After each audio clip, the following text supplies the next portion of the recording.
வணக்கம் மக்களே! இன்னைக்கு நம்ம மார்க்கெட் இப்போ வரைக்கும் ஒரு சுமாரான பெர்ஃபார்மன்ஸ போஸ்ட் பண்ணிட்டு இருக்கு. ஒரு வேகம் இல்ல. ரொம்ப ஸ்லோவான ஒரு வாலடைல் இல்லாத மார்க்கெட்டா இன்னைக்கு டே அமைஞ்சிருக்கு. மார்க்கெட் ஓப்பனிங் ஓரளவு பாசிட்டிவா இருந்தாலும் கூட, இப்ப பார்த்தீங்கன்னா ஒரு 30 பாயிண்ட்ஸ் வரைக்கான இறக்கத்த நிஃப்டி போஸ்ட் பண்ணிட்டு இருக்கு. பேங்க் நிஃப்டி ஒரு 90 பாயிண்ட்ஸ் வரைக்கான இறக்கத்த டெலிவர் பண்ணிட்டு இருக்கு. ஓவராலா இன்னைக்கு நம்ம மார்க்கெட்டே ரொம்ப ஒரு மந்தமான மார்க்கெட்டா, கொஞ்சம் நெகட்டிவ் பெர்ஃபார்மன்ஸ் குடுத்துட்டு இருக்கக்கூடிய சந்தையா வந்து அமைஞ்சிருக்கு. ஸோ இந்த வீடியோவில் பல பங்குகள் பற்றியான அப்டேட் எல்லாம் நம்ம பார்க்க போகிறோம். ஒன்றொன்னா பார்ப்போம். ஸோ நம்ம பார்க்க போகிறது ஐடிஎஃப்சி ஃபர்ஸ்ட் பேங்க் கிட்ட இருந்து வந்த அப்டேட் தான் பார்க்க போகிறோம். ஸோ ஐடிஎஃப்சி ஃபர்ஸ்ட் பேங்க் பார்த்தீங்கன்னா பொஃபா செக்யூரிட்டிஸ் இன்னைக்கு டவுன் பண்ணியிருக்காங்க. ஸோ ரூ. 95 இதுக்கு முன்னாடி வந்து டார்கெட்டை இவங்க ஃபிக்ஸ் பண்ணியிருக்காங்க. ஆனால் இப்போ பார்க்கும்போது ரூ. 75 வந்து ஃபிக்ஸ் பண்ணியிருக்காங்க. நீ என்னமோ ஃபிக்ஸ் பண்ணிட்டு போப்பா, நான் என்னோட வேலையை தான் பார்ப்பேன் அப்படின்ட்டு ஐடிஎஃப்சி ஃபர்ஸ்ட் பேங்க் பார்த்தீங்கன்னா இன்னைக்கு டேல ஒரு ஏற்றத்தை கொடுத்துருக்கு. ஸோ பொஃபா இவங்க டார்கெட்டை கட் பண்ணாலும் கூட ஐடிஎஃப்சி ஃபர்ஸ்ட் பேங்க் இன்னைக்கு டேல ஒரு 3% வரைக்கான ஒரு ஏற்றத்தை டெலிவர் பண்ணிட்டு இருக்கு. ஒரு பெட்டரான ஒரு பெஸ்ட் பர்ஃபார்மன்ஸை பார்த்தீங்கன்னா ஐடிஎஃப்சி இன்னைக்கு டேல வந்து போஸ்ட் பண்ணியிருக்கு.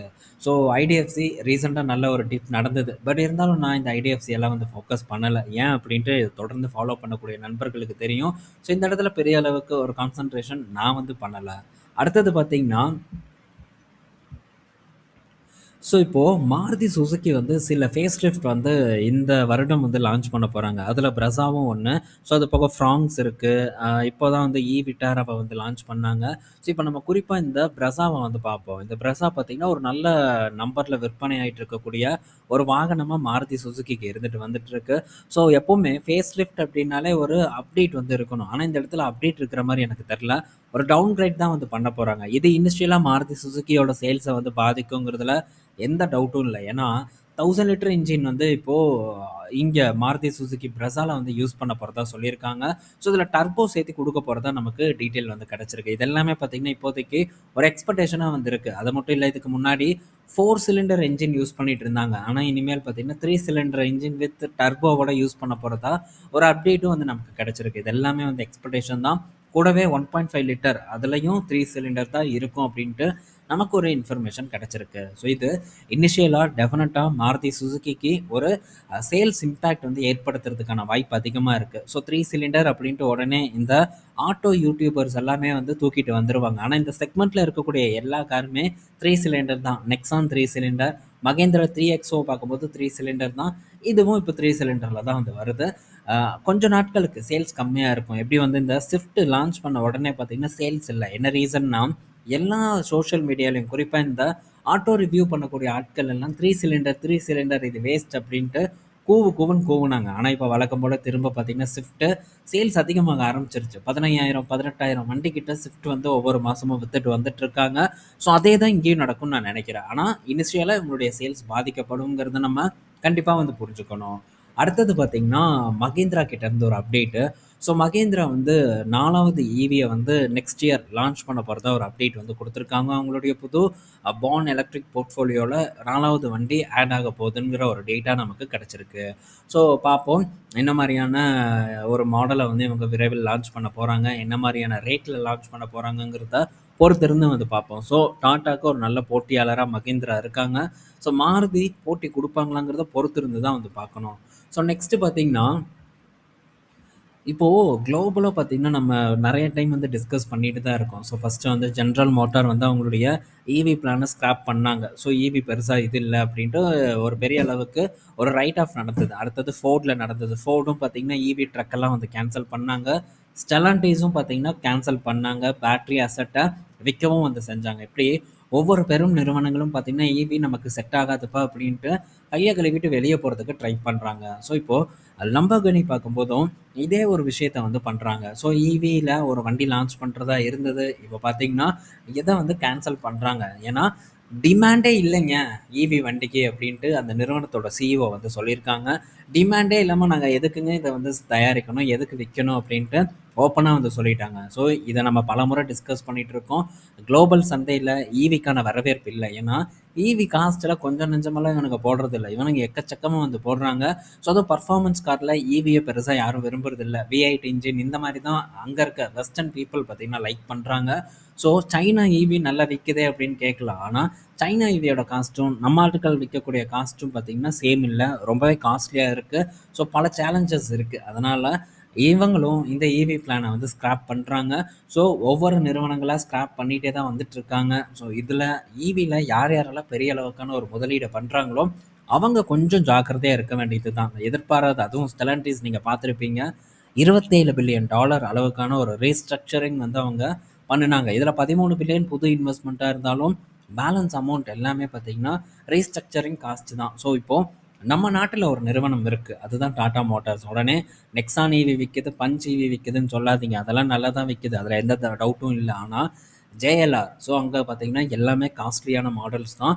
ஸோ இவங்க இதை கண்டிப்பாக லக்ஸரி பாயிண்டில் தான் ஜாக்வாரை வந்து அவங்க ப்ளேஸ் பண்ண போகிறாங்க. ஸோ இப்போது லக்ஸரி பிளேயர்ஸ் என்ன நடக்குது, என்ன பண்ணுறாங்கங்கிறத பாருங்கள். மேபி ஃப்யூச்சரில் இவங்களுக்கும் சேல்ஸ் இல்லை அப்படின்னா ரீஸ்ட்ரக்சர் பண்ணுறதுக்கான வாய்ப்பு அதிகமாக வந்து இருக்குது. ஸோ அந்த மாதிரி ஏதாச்சும் ஒரு ரீஸ்ட்ரக்சரிங் நடந்ததுன்னா அப்போது பெரிய அளவுக்கான ஒரு லாஸை டிஎம்பிவியில் வந்து ஜேஎல்ஆர் காட்டுறதுக்கான சான்சஸ் ரொம்ப வந்து அதிகமாக இருக்குது. ஸோ இதெல்லாம் நோட்ஸ் எடுத்து வச்சுக்கோங்க.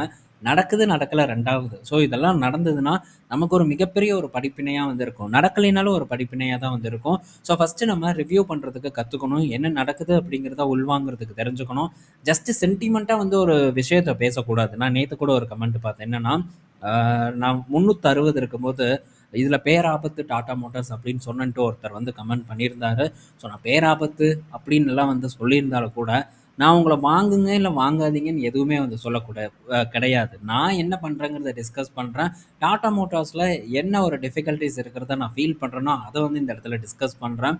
அதை ஏற்றுக்கக்கூடிய ஒரு மனப்பக்குவம் கூட இல்லை. ஸோ ஏற்றுக்கலைன்னா உங்கள் இஷ்டம். ஸோ ஒன்றும் பிரச்சனை இல்லை. பட் என்ன நடக்குது, நான் என்ன ஃபீல் பண்ணுறேன், நான் எதை பேஸ் பண்ணி ஒரு ஒரு முதலீட்டு பயணத்தில் போயிட்டுருக்கணும், அதைத்தான் இந்த இடத்துல வந்து டிஸ்கஸ் பண்ணுறேன்.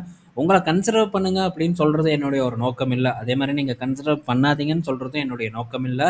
ஸோ பார்த்து நீங்களே டிசைட் பண்ணி முதலீடு பண்ணுறதுக்கு தான் ட்ரை பண்ணணுங்கிறத தொடர்ந்து வலியுறுத்திட்டு இருக்கேன். இப்போவும் அதையவே வந்து நான் சொல்கிறேன். அடுத்தது, ஸோ ஐடிசி கிட்டேருந்து ஒரு அப்டேட் வந்திருக்கு. என்னன்னா, ஸோ ஐடிசி வந்து ஒரு 20,000 கோடி அளவுக்கான ஒரு முதலீடை வந்து ஒரு கேபெக்ஸ் பண்ண போகிறதா ஒரு அப்டேட் வந்து சஞ்சீவ் பூரி வந்து கொடுத்துருக்காங்க. இந்த 20,000 கோடியை எங்கே போட போகிறாங்கன்னா, எஃப்எம்சிஜி, சிகரெட்டு, அடுத்தது வந்து ஹோட்டலு, ஸோ அக்ரி அப்படின்ட்டு எல்லா பிஸ்னஸ்லையும் வந்து கேபெக்ஸ் பண்ண போகிறதா சஞ்சீவ் பூரி கிட்டேருந்து ஒரு அப்டேட் வந்திருக்கு. இது ஐடிசியை பொறுத்த வரைக்கும் நல்ல செய்தி தான். ஆனால் ஐடிசி இன்னைக்கு டெய்லியும் ஒரு நெகட்டிவ் பர்ஃபார்மன்ஸ் தான் வந்து போஸ்ட் பண்ணிட்டு இருக்கு.